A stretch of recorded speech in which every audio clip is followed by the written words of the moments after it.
Ama Burland and Gisela, who used to be the hosts of the RBC podcast, have come out to make some allegations and explain why they left the podcast. Why did you leave the podcast you were on? Why did you leave the podcast you were on? I've asked you, I'll answer when you're done answering.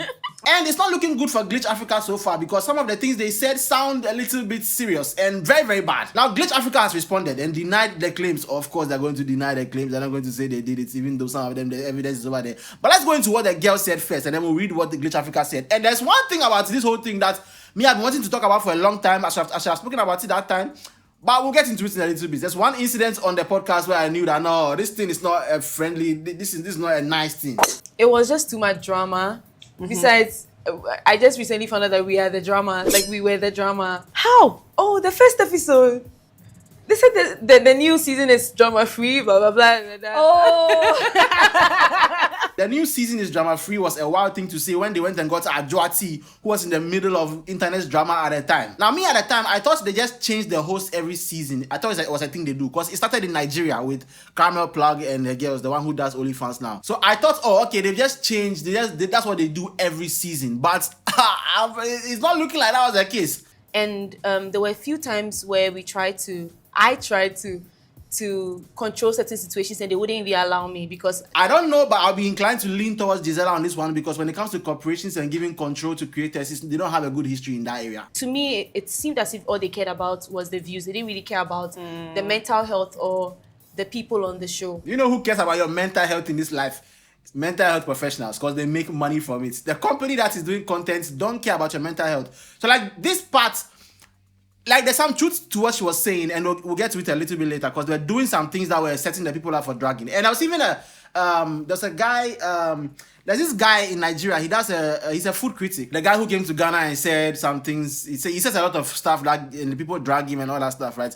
He said that he had to go to the Honest Bunch podcast, which is hosted on the same Glitch Africa platform. But he didn't want to go because of the edits that they drop before the podcast drops. And that's a case where you can say that people are being set up because the way they edit the trailers for the podcasts are very, very, they make it look very, very spicy. And they mentioned it later in the episode. Ama Burland and Gisela mentioned it. But looking at it from the outside in, I don't see why anybody would be surprised that a company that makes money from content would want to make their content look spicy because that's what people want to watch. And so no, they're not going to care about the mental health of the hosts or protecting the host or anything like that. Now, they should. Okay, like the fact that it is like this doesn't mean that it should be like this. They should care about the host and the mental health because Ama Burland and Gisela, they pull views. So if you want to keep having them and keep benefiting from them, their platform and stuff, their face, then you should, do something, try and keep them safe to some extent. But then we get into the fact that a lot of the things that Gisela said... there was just too much drama. I wasn't feeling protected by the producers. And I always felt like they put me on the... Is it on the line? Is that the phrase? They always put me out there to be, pounced on by predators. Like you felt set up. Exactly. Yeah. I felt like I was set up a lot. I don't get this part because the things that were said on the podcast were said by you guys, right? And the thing is, listen, this is the internet. People are going to have problems. And these girls, Gisela and Ama Burland, are not, they don't have completely conventional ideas about the things that people care about in relation to relationships, marriage, family, that kind of stuff. And those are the issues that got them the internet dragging. Like Gisela talking about her relationship with her dad and that she doesn't have a relationship with her dad because the dad didn't take care of her, stuff like that. People came at her for that. But that's her story. She told her story. And this is the internet. This is what happens. People who don't know you project themselves on you. That's how things work over here. This is it. In this square that you're watching me, this rectangle you're watching me in right now. This is how things work over here. So on the one hand, yes, Glitch Africa could be pouring fuel onto some things with the edits and the way they do some things to make it look more spicy for people to come and watch. But on the other hand, the things were said by you yourself. You get what I'm saying? So they set me up. They're always putting me on the line.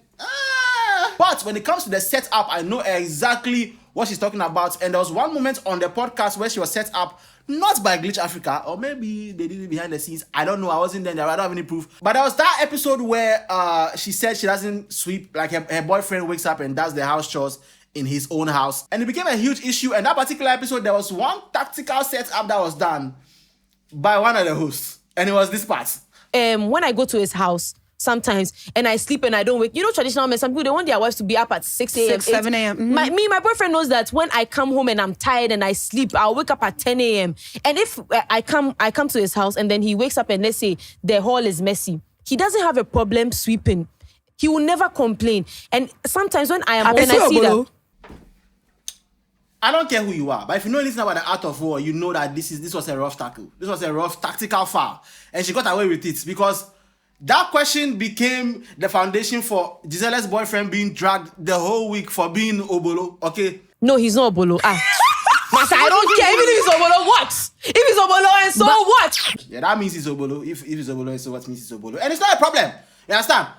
But that was one instance of a setup where a question was put up like that, and then now it became like a whole thing, bro. And if you didn't stop over there, she kept giving more rough tackles, just sliding in and out. Oh my God. No, I don't even fuck. Even if he's Obolo and so what? No, because sometimes men who usually do that, they have like a bad bitch, and the guy is not really nice. He's probably Obolo. He's not even nice. Oh my God. How did nobody catch this thing? Seriously, bro. Please, my boyfriend is very handsome. He's a very, very handsome. He's a really handsome guy, you know. But sometimes, but why are you making that face? Why is she making that face? Because she can see the rough tackle we are doing over there. You understand? So this is one of the examples that me, I can see that, like, no, the girl was set up a little bit. They set her up a couple of times. But I can't say this is Glitch Africa because it came from a few adults' mouth. Yeah, I'm saying. Now, they mentioned other parts where the Glitch Africa people will leave certain things in the video that make the girls look bad. And that one, there's evidence for it. There's too much evidence. There was this episode where we spoke about Galamsey or the protest. Mm-hmm. And I had so many people coming at me telling me that I was scratching my leg because I'm a human being, I'll itch. Yeah. And they zoomed into that bit. They could have just cut to a different shot so that we don't see her scratching her leg. That is a crazy thing, but why will you leave that in? Especially when you know these girls, like, they are people like to drag them a lot for anything that they do. People just don't like them for some reason. People like them, but on the internet, dragging is the order of the day, and these girls get dragged a lot. And so why will you leave such a thing inside? They also mentioned how Glitch Africa was working with one particular blogger who was known for abusing one of the hosts. You know, I get it. You have to promote your show and all of that. I don't know if you believe in the personalities or the people you are putting on the show, that's one thing. But to pay bloggers who intentionally insult them for them to trend is another thing. Mm-hmm. After we found out that, I just felt very, very out of place. Like, I felt like these people, they don't really care about me, because how do you lie to your people and say that, oh, no, we are not paying this, especially when I draw your attention to it, that this person keeps attacking one particular host. It is Bongo Ideas, and Bongo Ideas is not known for abusing one of the hosts. It's known for abusing everybody. So for me, any company that works with that guy, already you have a lot of points off your table. Like, it will be hard for me to believe anything they say in response to this, because working with that guy alone, that guy who has gotten, that guy has said a lot of vile things to a lot of people. We are giving him money to do these things, seriously. But it's hard to tell whether or not Glitch was working with Bongo Ideas because they wanted Bongo Ideas to write provocative things to push the show. You can make a case for that, because again, corporations don't have good reputations when it comes to these kind of things. But then you can't also say that they intentionally did that. Maybe they just did it because he has numbers on Twitter and they wanted to push the show on Twitter. You know, maybe. I wouldn't be inclined to believe that one, because the other one makes more sense, again, with corporations that deal in content like this. Because let's be honest, what is the best way to get attention to a podcast that's talking about gender roles, if not to get the people dragged on Twitter? How else would you do it? Like co-host, one particular co-host, and this person keeps insulting her, calling her all sorts of names, and you people claim, Gisela, I don't even know what you're talking about. We don't have anybody like that. We are not paying anybody like that to promote their podcast. And then we later come to find out that this same person comes to announce we leaving the podcast, and it didn't make sense, because who else would tell them? Also, how does this person always have the first what's it called? The trailers before we even have it. So they said Bongo Ideas was getting the trailers before they got it. Now, Glitch responded to everything they said through Olele Salvador Network, and according to what they've posted, there is absolutely no iota of truth in that video. Really, no iota of truth in that video. Even the parts where we can see that there were clips left inside the whole thing. Even the Adjoati clip where the person is saying that we are not filming. I saw this in Hellas YouTuber's video. We are not filming this part, and then they were filming the part and they put it on YouTube. Seriously, going to take it. Somebody's going to make sure they're not even filming. Okay, but please, I did not do any of those things. Continue. You can go into the YouTube backdoor and then edit the video out on YouTube. So like, you can't say there's no iota of truth in the video. That already tears points from their thing. Not a single host was denied the opportunity to review content before episodes went public. Okay, all hosts, past and present, had access to trailers and cuts via a designated internal group chat for feedback. Now, there's no way of us verifying whether this is true or not. So hopefully, if God blesses us, Gisela and Ama Burland will come and respond to this claim again. So we are waiting for that. It will make sense for Glitch to have a group where they put the trailers in. Again, with how these corporations work, with how these businesses work, I don't think Glitch will say like, oh, we're changing the edits because you don't like this. Because if it's juicy, it's juicy. If it's going to get views, it will get views. And that's why they're doing this thing. Okay, that's why anybody's doing this. Okay, so like this whole, I think Gisela was saying now, I don't think they care about our mental health and stuff. They don't. Don't even think about it. They don't. So it could be possible that they do put the trailers in the group, but just as like, hey, this is the trailer.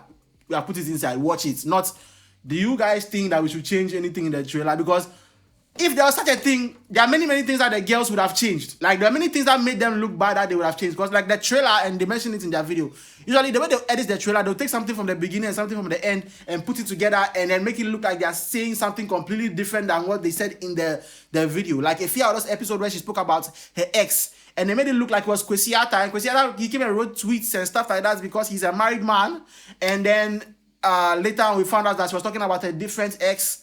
She has many exes. And that's the same thing they did to me in several episodes. I will say one thing and then they'll just attach it to something else and just come and post it and make it look like... So like, just put yourself in their shoes. If you're a creator and you saw such a thing where they made it look like you said something that you didn't say, would you approve it?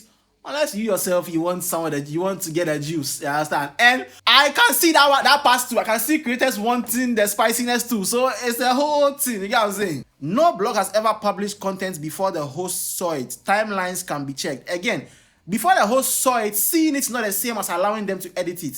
But they did say before, not a single host was denied the opportunity to review content before episodes went public. So, the said toxic blogger is Bongo. Mention his name. What is this toxic blogger? It's Bongo Ideas. What the fuck? Who had previously targeted one host was due to a long-standing personal issue unrelated to Glitch Africa. That is true. Bongo Ideas has had issues with everybody before Glitch Africa came to Ghana. When we noticed it, we asked the blogger to stop, and they did multiple times.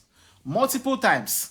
If he did it one time and you told him to stop and he did it again, why do you continue working with him? Why do you continue working with that guy? Because he hasn't stopped. If you say, hey, stop bullying the host of our show one time and then do it again, you stop working with them. Not stop doing it, you do it. Don't do, I'll do. Don't do, I'll do. Don't do, I'll do. And this person is still getting, I don't know if they paid him money, but they could be paying him money. This guy is still getting the benefit of working with you guys. No, bro. Multiple episodes were pulled entirely or edited based on the host's emotional well-being. Okay.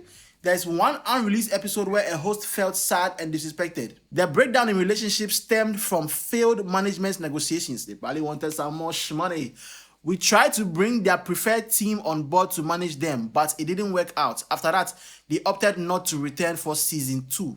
And one thing that annoyed me was, there was this one time people were going off on me about the cooking thing.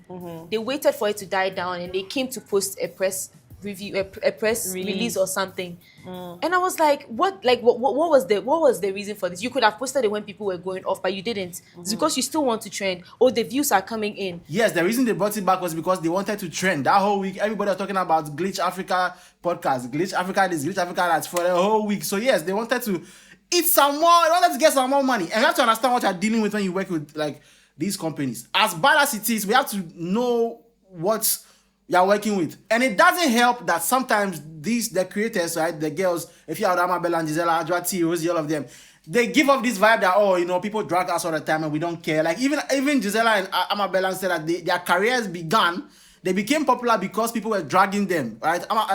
Gisela had a cheating scandal, her boyfriend cheated on her, and then that's how she became popular. Ama Burland, there was a tape, I think it was a fake tape, I think.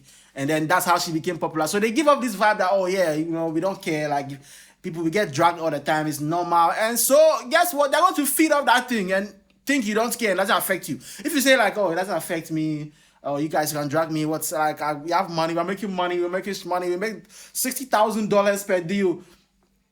The company is going to feed off that. It's not good. It shouldn't be the case because it affects them. If it didn't affect them, we wouldn't be here. They wouldn't be having this conversation. You get what I'm saying? Because they're human beings. You understand? So having like thousands of people say negative things about you all day, your brain, I don't even know how a human brain can process that kind of thing. You have to leave it, like leave the social media to not see it. But like it's a very hard thing for your brain to process. So yeah, it's going to affect you unless you have really been through it and now you are used to it. And that's the vibe they give, that they are used to it. And so let's play the game. But it's not good. They shouldn't be doing this kind of thing. Like a company shouldn't be fueling that kind of thing. You get what I'm saying? Because you still want to trend. Oh, the views are coming in. To what end now we've left? So What do you mean to what end now? They are making money. To money end. That's why they are doing this. What is It's this money they are looking for. That's the end they are looking for. There was this narrative going around about they sacking us. I feel like they just wanted us to see that, then we'll get angry, then we'll come and respond. reply. God like forbid. I feel like it was rage bait. Yeah. I didn't even take those. I just see some like if you had me on show, you sack me. Please be serious, okay? She's right. Ama Burland and Gisela, they have a lot of influence. So if you have them on your show, you won't sack them. Let's be honest. The new girls, Adwati and Rosie, they are not that good at the thing. Okay, their own is not that nice. It is what it is, bro. We cannot see it. It's not that nice. It has become giddy. Somewhere be Adwati was almost fighting and giddy. So it's not nice, Charlie. I still want to ask you to like and subscribe and hit the notification bell. I will ask you to leave a comment below. Let me think about the video. Let me think about the whole thing. Let me think about the podcast. Do you watch it? I don't watch the new one unless the guest is somebody that I really like. Like I watch Kiddy's own because I'm a big fan of Kiddy. I would really love for this thing to continue. I would really love a response from Ama Burland and Gisela. I don't want the edited polished vibe like this one. I want the live or the phone in hand vibe. Let me tell you guys something. These people, right? Listen, I was going to keep quiet about this, but this time I'm going to go deeper. You get what I'm saying? I want that one. I want this one. Let me put the phone down. And then they're doing makeup. Let me tell you guys something. You see, this guy, like the way they that's the one I want. That's the response I want. I don't want this edited vibe. No. I want the Facebook vibe, Shatawale style. That's what I want. Yeah, I would really love that, but I still would not love it as much as I love you guys. And I'll see you guys soon in another video. Sing the song. I will never ever ask you to like and subscribe, but you go share my video if you know you're feeling my vibe. People, I go never ever ask you to like and subscribe,